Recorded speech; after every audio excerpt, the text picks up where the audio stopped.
Hi అండి, అందరు ఎలా ఉన్నారు? నేనైతే చాలా బాగున్నాను. మీరు కూడా బాగున్నారని అనుకుంటున్నాను. ఇక మన మౌన హృదయం కథలోకి వెళ్దాం. నిన్నటి వరకు ఎన్నో మలుపులు తిరిగిన ఈ కథలో హేమ చివరికి తన మనసు కోరుకున్న తరుణ్ణి పెళ్లి చేసుకుంది. ఆమె జీవితంలో ఒక కొత్త అధ్యాయం మొదలైంది. కానీ అదే సమయంలో మాధవి మనసులో మాత్రం ఊహించని ఒక కొత్త భావన మొదలైంది. పెళ్లి మండపంలో కేవలం కొన్ని గంటల క్రితం మాత్రమే చూసిన ఆ అబ్బాయి ఎవరు? అతని గురించి మాధవికి ఏమీ తెలీదు. కనీసం అతని పేరు కూడా తెలీదు. అయినా ఎందుకో అతను కనిపించకుండా వెళ్ళిపోయిన తరువాత మాధవి మనసు మాత్రం అతని గురించే ఆలోచిస్తోంది. అతన్ని మళ్ళీ చూడాలనే ఆలోచన అసలు మాధవికి ఎందుకు వస్తుంది? అసలు అది కేవలం ఆసక్తేనా, లేక మాధవి మనసులో తెలియకుండానే ప్రేమకు మొదటి అడుగు పడిపోయిందా? ఇక మరోవైపు కొత్త కోడలుగా హేమ తరుణ్ ఇంట్లోకి అడుగు పెట్టబోతుంది. అక్కడ ఆమెకు ఎలాంటి స్వాగతం లభించనుంది? ఆడపడుచు స్వప్న వాళ్ళిద్దరిని ఎలా ఆట పట్టించింది? ఆ సరదా క్షణాల మధ్య మాధవి మాత్రం ఎందుకు మౌనంగా మారిపోయింది? ఈరోజు కథలో ఈ రెండు భావాలు ఒకేసారి మన ముందుకి రాబోతున్నాయి. ఒకవైపు కొత్త జీవితంతో అడుగు పెట్టుతున్న హేమ తరుణ్ల ఆనందం, మరోవైపు తనకే తెలియకుండా ఒక మనిషిని వెతుక్కుంటున్న మాధవి మనసు.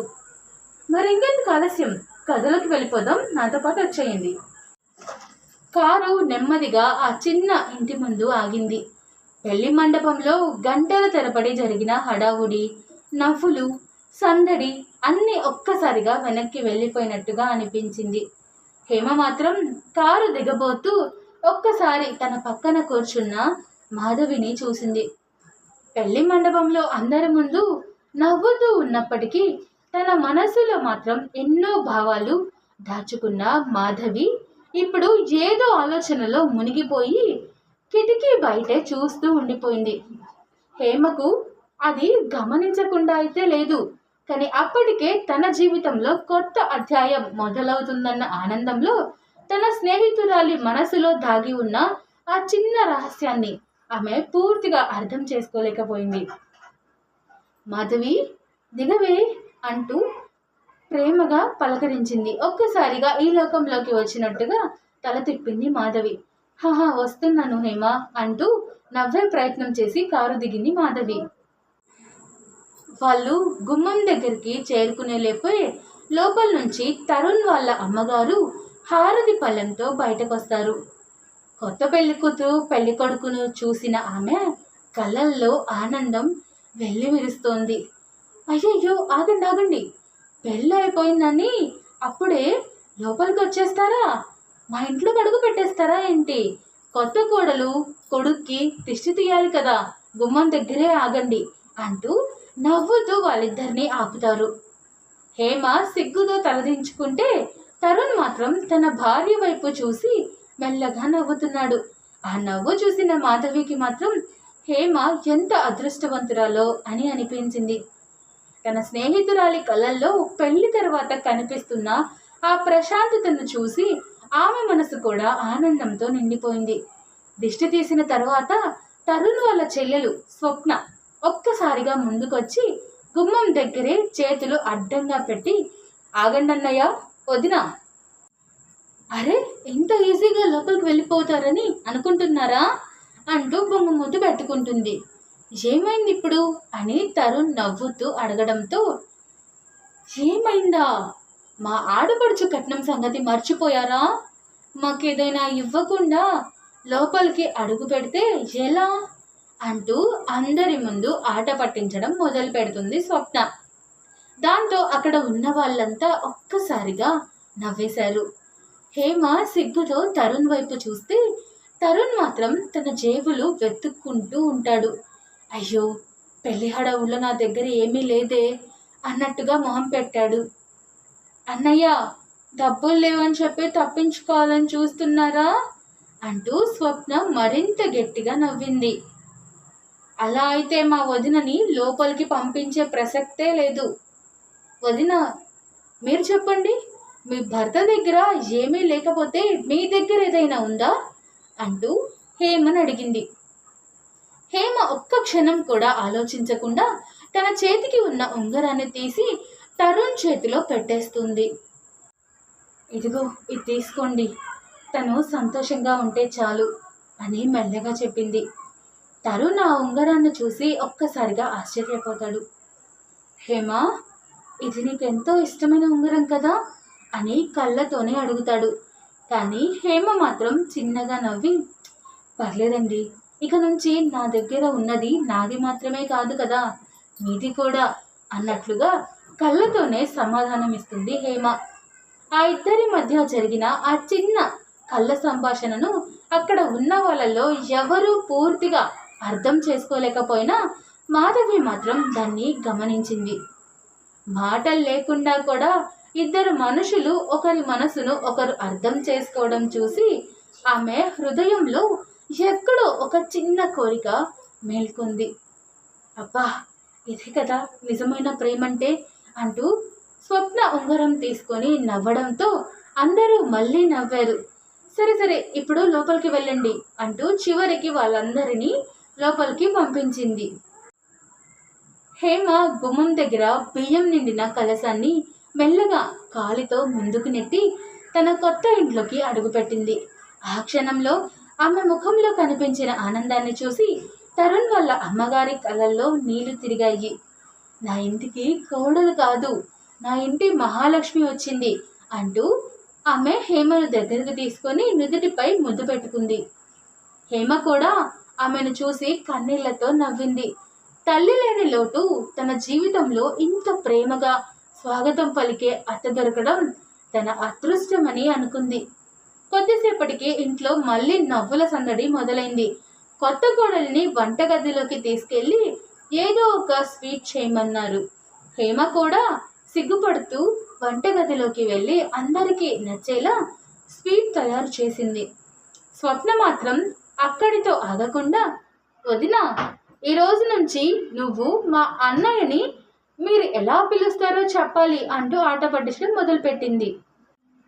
దాంతో హేమ చెంపలు సిగ్గుతో ఎర్రబడ్డాయి.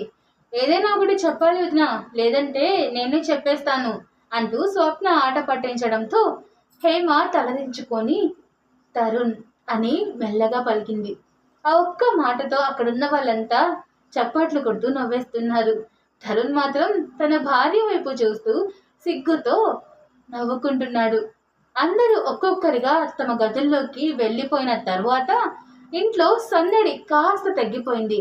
కొద్దిసేపటి క్రితం వరకు నవ్వులతో మాటలతో నిండిపోయిన ఆ ఇల్లు ఇప్పుడు నెమ్మదిగా నిశ్శబ్దంలోకి జారుకుంటోంది. హేమ తన కొత్త జీవితంలో మొదటి అడుగులు వేస్తూ సంతోషంగా ఉండడం చూసి మాధవి మనసారా ఆనందిస్తోంది. తన స్నేహితురాలి ముఖంలో పెళ్లి తర్వాత కనిపిస్తున్న ఆ సంతోషాన్ని చూస్తుంటే ఆమెకు కూడా ఎంతో సంతోషంగా అనిపిస్తోంది. కానీ ఆ ఆనందం మధ్యలోనే తన మనసు మాత్రం ఎక్కడో ఇంకొక చోట ఆగిపోతోంది. మాధవి నెమ్మదిగా కిటికీ దగ్గరకు వెళ్ళి బయటకు చూస్తూ నిలబడింది. బయట చీకటి పరుచుకుంటోంది. గాలి చెట్ల ఆకులను మెల్లగా కదిలిస్తోంది. ఆ చల్లని గాలి తన ముఖాన్ని తాకుతున్నా ఆమె మనసులో మాత్రం ఒక్కటే ఆలోచన తిరుగుతోంది. అతను ఇప్పుడు ఎక్కడున్నాడు అని. తనకు అతని పేరు కూడా తెలీదు.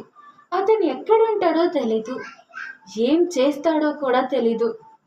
కనీసం అతని గురించి తెలుసుకోవడానికి ఒక్క చిన్న ఆధారం కూడా తన దగ్గర లేదు. అయినా ఎందుకో అతను కనిపించకుండా వెళ్ళిపోయిన దగ్గర నుంచి తన మనసు మాత్రం ప్రశాంతంగా ఉండటం లేదు. అయ్యో, నేను ఎంత తెలివి తక్కువ పని చేశాను అంటూ తన నుదిటిపై చెయ్యి వేసుకుంటుంది మాధవి. ముందే అతని పేరు అడిగి ఉండాల్సింది కదా, కనీసం ఫోన్ నెంబర్ అయినా తీసుకొని ఉండాల్సింది. అతను అసలు ఎక్కడికి వెళ్తున్నాడో అడిగినా బాగుండేది. ఇంతసేపు అతని వెనకే చూస్తూ తిరుగుతూ ఉన్నాను కదా.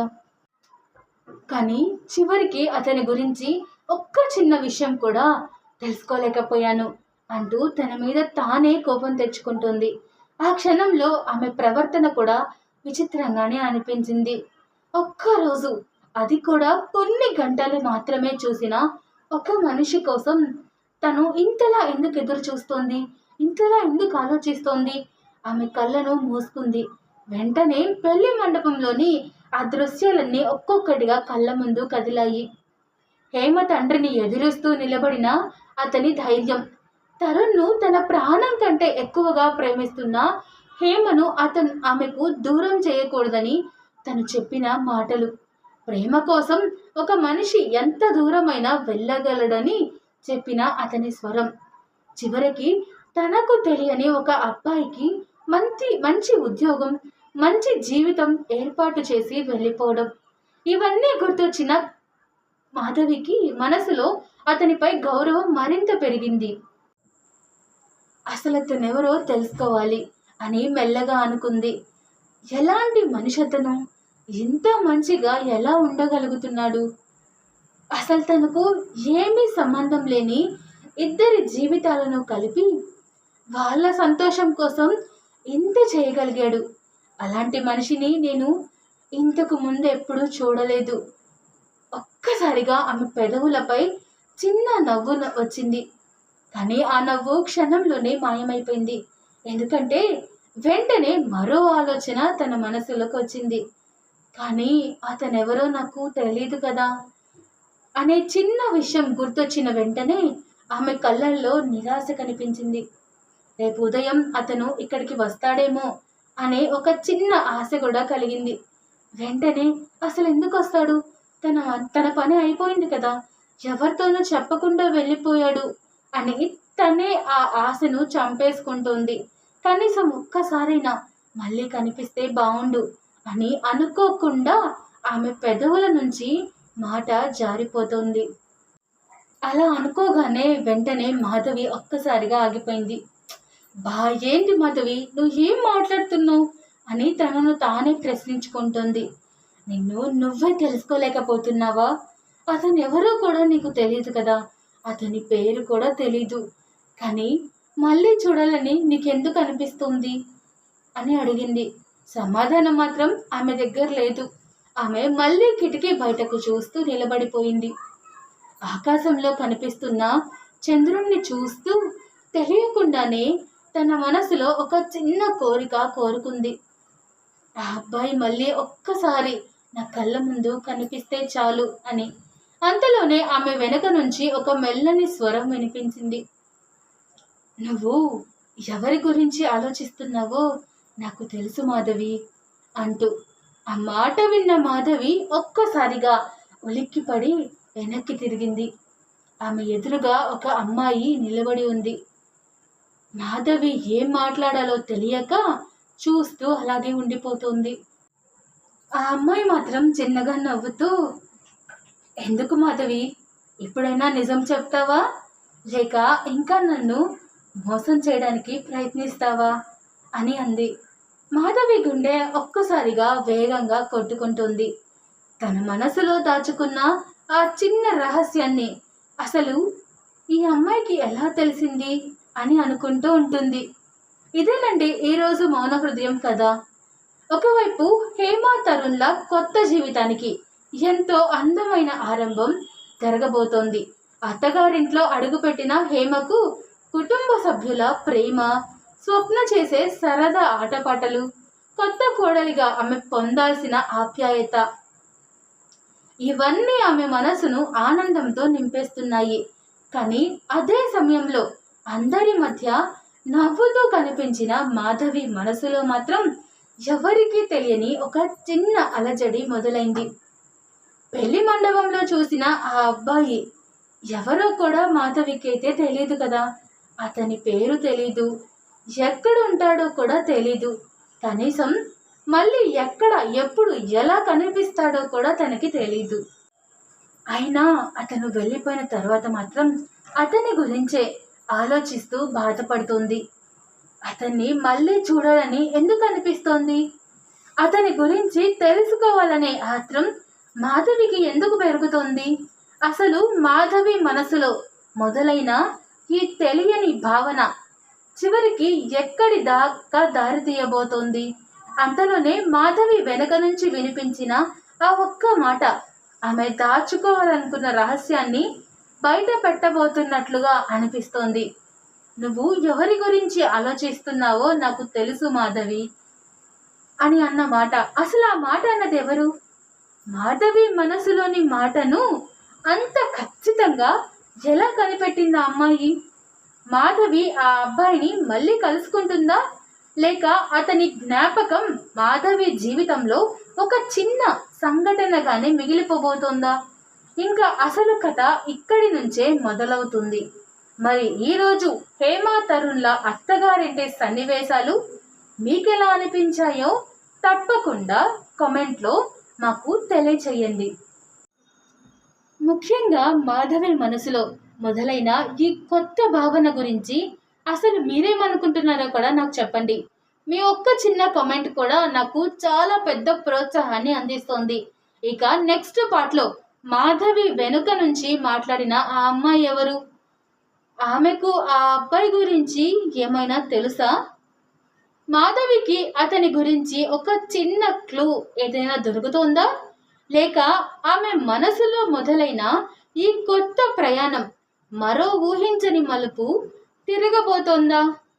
ఇవన్నీ తెలుసుకోవాలి అనుకుంటే నెక్స్ట్ పార్ట్ వరకు తప్పకుండా మనతోనే ఉండండి. ప్రతిరోజు మీకోసం ఇలాంటి ఆసక్తికరమైన కథలతో వస్తూనే ఉంటాను. మీ ప్రేమ సపోర్ట్ ఇలాగే నా మీద చూపిస్తూ ఉండండి. Thanks for watching. బాయ్ అండి.